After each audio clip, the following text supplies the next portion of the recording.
There are all kinds of coaches: life coaches, fitness coaches, career coaches, you name it. The idea of hiring a coach is to get guidance from someone who has more knowledge than you or has gone through hardship themselves, and they figure out a way to help you achieve the goal. You probably know that hiring a coach has so many benefits. Not only they are sharing their methodologies to help you achieve success so you know what to do next, but they'll also help you to sort out your clarity, keep you accountable, and provide all the support that you need. Of course, it comes with a price. High quality coaching can be very expensive, and usually the price tag is the main reason that drives people away. When I have my clarity call with my prospects, the conversation are so pleasant. They agree that my service is valuable and they believe that my program can change their lives. But when I tell them a price, I can almost guarantee you that they will make all sorts of excuses. No, it's too expensive. I'm not too ready for that. Give me some time to think about it. Well, that is fair enough because no one likes to see a significant amount of money going out from their bank account. I find it upsetting though because many people rather cope with the problem they have rather than seeing hiring a coach as an option. It's just all because of the price. So in this video, I'll talk about the excuses people usually make when they say no to hiring a coach. Now, I'm not doing this because I'm a coach, but it's just that I find these excuses doesn't make sense to me. It's not reasonable. Hello everyone, my name is Keith So and I create content about career empowerment for young professionals. If you find it helpful, be sure to like, subscribe, and click the notification bell. Do you know what's the most common rejections that people usually say when they say no to coaching? Why should I pay you if I can find these information myself? Yep, that's true. I'm not going to deny it. You can virtually find anything you need on the internet. I even mentioned it before you ask for help, you should always look it up on Google. You can click on the video somewhere else on there. So to be completely honest with you, if you put in the time and effort, if you make enough mistakes, if you're dedicated enough and self-reflect often, then yeah, most likely you will get the result you want. But doing it alone is a lot harder than you think. I just want to give you one example of myself. So a year ago, I want to build a side hustle all by myself by blogging. So I did my research, I consumed all the resources I can find online, I learned how to write good headlines, I learned how to write good articles, I learned the SEO techniques as well. I have been writing non-stop for 8 months and I follow the best practice, but I'm still getting crickets. So why didn't it quite work out? Because the game has changed thanks to the rise of social media. My original approach of writing quality posts in my blog is no longer optimal, and that was a huge time waster.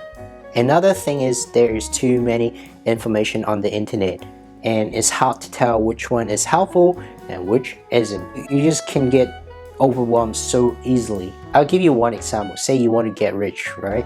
Usually you can get 2 types of answers.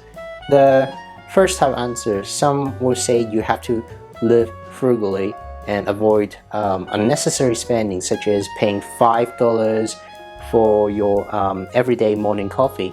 If you invest it instead, then compound interest will come into play, and in 30 years later you have $100,000 more in your bank account. And some say you should focus on creating a new source of income, and you shouldn't be living too frugally because you might develop a scarcity mindset, which is bad for law of attraction and is going to be harmful for you. So these two are contradicting ideas, and which one should you follow? It's hard to tell, especially when you just started. But if you have a coach, then you can ask for their advice at least. Coaches have their own system, and once you have access to it, then you have a clear path from point A to point B, which is where you want to get to. It saves you so much time and money from researching and making like expensive mistakes, always remember time is more valuable than money because you can never have time back. Okay, another excuse people usually make is I'd rather invest the money into the stock market or real estate or whatever, whatever market that is. Some might just prefer to invest it in the financial market because they can expect a decent monetary return, unlike coaching where the results could be quite difficult to measure. Now, I'm not saying investing for monetary profit is wrong, but I just wanted to point out is many didn't see coaching as a form of self-investment, and self-investment is the best form of investment because you have full control in yourself and you get to decide your future, you get to decide your fate. You can explore different opportunity only by getting better. So it's really important to get in the habit of self-investing, and your knowledge will stack and it could be life-changing. So you can start by buying books, attending seminars, or enrolling courses. So once you get better at it and you need a tailored package, then you can consider hiring a coach. Now, I'm not going to sugarcoat it because there's always a chance that you could be getting under-delivered service or worse, getting scammed by the coach. It's even more likely nowadays because many start their coaching services after COVID-19, probably because they lost their job or they find better way to make money, and that means there'll be more inexperienced coach or coach wannabe in the market. So how do you prevent it? You can start by checking out their reputation, seeing how many followers they have, but mind you, that doesn't always work. So I bought a coaching program from a famous influencer a while ago and I don't quite resonate with their methodology. It didn't quite work for me and I don't think that program worth the price. So is that a bad investment? Yes, but am I going to stop hiring for coaches? No. Just think about it this way. Every shareholders must have stocks that are not performing well. There must be times that they lose money in a transaction, but they're still doing it. They're still keeping on investing it because they're playing the long-term game. I mean, we can't really avoid making bad investment, and you shouldn't have some bad experience holding you back from getting a coach because it's so valuable.